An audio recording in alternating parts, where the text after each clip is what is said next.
Right. I don't think, at least this is my, maybe you're good at disguising it and hiding it. I don't think Ian Rush has ever been nervous about anything in his entire life.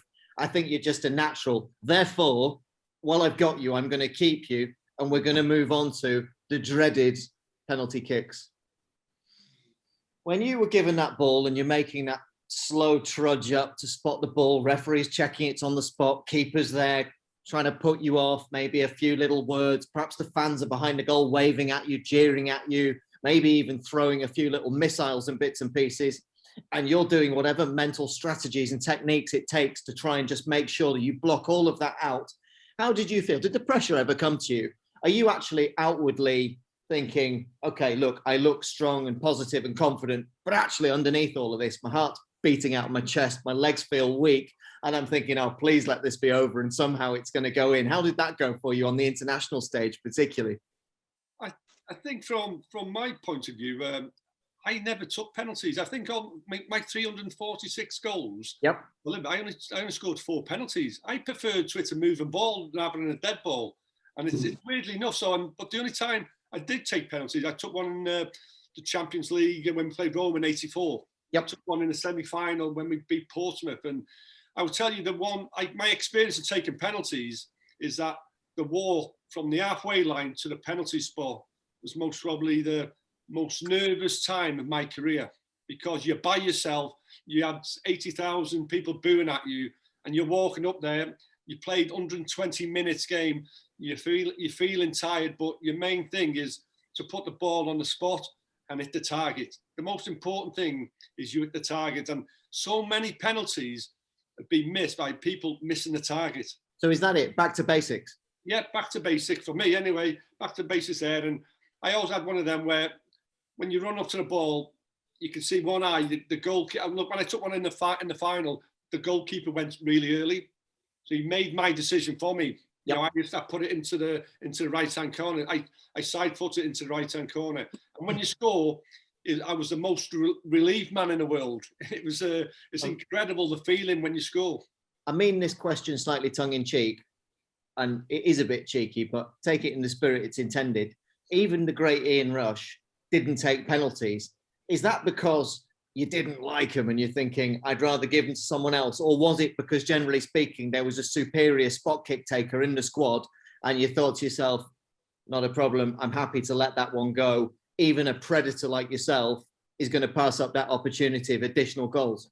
Yes, I think I remind for Liverpool there, you weren't allowed to take a penalty till the other person had missed. And Phil Neal was a penalty king early on. Then Jan Molby was the penalty king, and they hardly ever missed one. So you didn't have a chance. It was a penalty. He was taking it. And I'll go as far as back as for Wales when we lost to Romania 2-1. It was 1-1. We had a penalty. If we won, we would have went to the USA in '94. And then Paul Bowden was the regular penalty taker.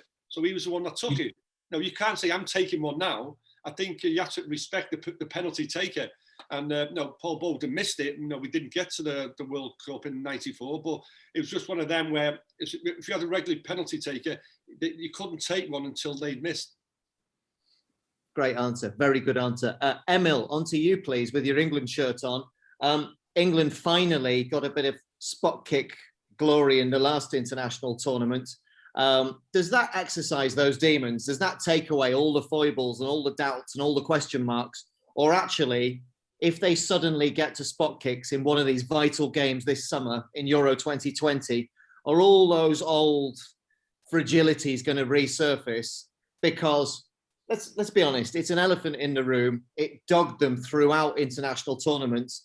It's been a very difficult thing, and it's been a heavy weight on many good players' shoulders. What's your experience of that kind of environment with England? And do you think it's now being banished? No, it will always be there. Again, it's something that always follows us around. It's something that media will always throw at us. It's something that we'll always be reminded of. But again, you've got the opportunity to change that. In 2004, we had penalties, and unfortunately, Dries Vassell missed his. And it's like what she said, it's the longest and the loneliest walk you'll ever have, going to take that penalty at times. And one thing I will say is, And you've got to be very confident with it. When you look at the penalties that we've taken with England, if you go to the training, you'll see some confident, very, very confident lads, very, very confident lads that will mess about. And you look at them messing about, take it when they're not even looking and stuff like that, and they'll score. But to have fans in the stadium and that pressure on you, suddenly that goal looks like one of those mini goals that you're like, where's the actual space that can actually hit? And it's the pressure that gets you. So again, you've just got to be relaxed, calm, composed, and just go out there and pick a place where you're going to put it and just put it there. And of course, it's not just the supporters in the stadium as well. It's, I suppose, the mental burden of knowing that your friends, your family, your partner, all either in the stadium as well, and probably the people sitting around them know that's Emile Heskey's dad, that's his mum, that's his girlfriend, whatever it might be. Geez, how are they going to react if he scores, if he misses, etc.? Or they're watching on TV, all the people where you grew up, people back, the players, the staff, the supporters of whichever club you're at that moment. If you can, drill down even more and tell me you've got the ball under your right arm. You're making that eternal trudge from the halfway line, all the players linked up in their arms, the referee's waiting, the opposition goalie's back in the goal. Let's say it's the third penalty. A whole nation is looking at Emile Heskey. You know they're watching. Your entire career, you've been focused, dedicated, prepared. And yet, you've talked about those nerves that resurface. What exactly are you feeling at that moment? Is it your heartbeat? Is it your breathing? Is it just your focus? Are you trying to enlarge the goalposts in your mind? Are you thinking of where the goalie dived in the last game? What's going on there? Well, the thing is, all the above, again, you would obviously concentrate on your breathing because you want to be relaxed as possible. You would have done your homework on where the goalkeeper dives, where he's actually good at diving, where he makes majority of his saves. And then you would actually then focus on yourself. Like you're saying, walking up, it'll be more about your breathing and keeping as relaxed as possible because you've got to get a good, firm connection on that ball. Because again, if you get a good connection on the ball, 9 times out of 10, that goalkeeper will not save that ball. Especially if you hit the corners. I think they say top corners and even the bottom corners. Anywhere middle, it's easy for them to actually get, and then all they've do is put their arm out. But if you get down low, it's difficult for the taller ones to get down low. And if you get high, it's difficult for the leap as well. So as long as you hit them corners, and we've seen it time and time again where people are hitting corners and the goalkeeper looks like he's just about to get there and can't make it. So again, it's all about relaxing, keeping that breathing, because again, when you start to get nervous, your breathing goes, you get tense, and then you fluff your lines.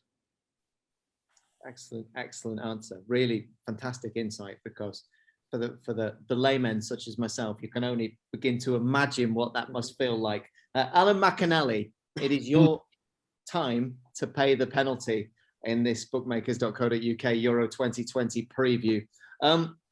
Penalty kicks, all part of the job, something you took in your stride, or did you, on the occasions that you ever stood up, did you feel the pressure? Yeah. The only thing is, and probably Russia will remember this, I don't know so much about Emile, but if you were a left footer, that seemed like, oh, he's got a great left peg on him, he takes the pens. And I was like, hang on a minute. And I think I took 2 at Ayr United one day and I scored, but I was only 17, 18. But we had other players better. I went to Celtic and we had Roy Aitken, Brian McClare, Paul McStay, Mark, I can't remember his thing with name now, and Tommy Burns. And I'll tell you one great story. We played Motherwell in the semi-final League Cup. We were 2-0 up and we were absolutely cruising, and Motherwell got a goal back and they got another one really late on. Extra time, we couldn't score, goes to pens. Davy Hayes, the manager, and he's going round everybody, and I'm thinking, I'm definitely taking one because we've made changes, etc. So he gets, obviously, your main men, McStay and Tommy Burns and Big Roy and Brian McClare. And I mean, I'm not getting in front of them. So I'm number 6. I am number 6 to take a pen. We need to score our 5th penalty to get to the final, and Tommy Burns, God rest him, he's not here anymore. He's got to score or I'm taking the 6th penalty. And it was the only, I mean, genuinely, even when we're going through, when you want to pass somebody or you're going in and the ball's coming across and we can make a finish, we're not thinking about our mum, our dad, our family, the fans. We're concentrating so much. But that walk from there to the penalty spot makes your mind go crazy. It makes your mind go crazy, thinking about, just ridiculous things, rather than when the ball comes over, I don't have any time to finish. It's an instinct thing and we score goals. And Tommy Burns scored, and I was the most relieved man in the whole of Hampden. It was unbelievable. I was like, no, I can't. If Tommy, I don't even know if I could have walked up, to be honest. I was that like, and it kind of gets you like that. And Emile makes a great point. When you're training and the lads are actually giving it left foot and they're actually right footed and they're scoring penalties all over the place. And then on the Saturday afternoon, somebody takes a pen and you're like, he doesn't look as confident as he did on Thursday morning when we were practicing. Oh. And that's what it's like. That's just what it's like. And it's a special kind of person that can keep his composure and hit the ball cleanly, which I always think is a good thing. Don't get smart. Don't lean in. Don't be too clever. Hit the ball cleanly, just cleanly. And then you'll be really surprised if the goalkeeper saves it. And the problem was, even Aston Villa, with David Platt, Stuart Gray, I still wasn't in the line to take them because it wasn't really in my not in my time, certainly, that strikers were the designated penalty taker. And I went to Bayern Munich. Listen, I wasn't even in the top 15 because we'd Olaf Thon. Franz Beckenbauer once said, if I phoned Olaf Thon at 4 a.m. to say we need a penalty, he'd be like, okay, boss, no problem. So seriously, I don't even know how far down the line in Munich I was for taking a pen. And I took one when we played in a pre-season game, which I scored, thankfully, but I was never asked to take one in one of the real games because I was so far down the line. It is quite a specialised thing to make sure you hit the target. But there will always be, that opportunity for the best in the world not to score. In fact, who am I thinking of right now? Russia, Emile, help me out here. Italy, missed a pen. Roberto Baggio, wasn't it in America? USA 94, yes indeed. If he can miss a penalty, then anything's possible. Trust me. You don't want to be number 6 taking a penalty, thankfully. Your words, not mine.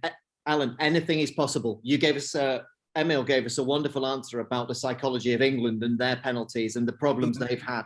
Let's say second game of Euro 2020 this summer forthcoming. Scotland, England, Wembley Stadium, 90 minutes, deadlock, 120 minutes, deadlock, pen, upcoming.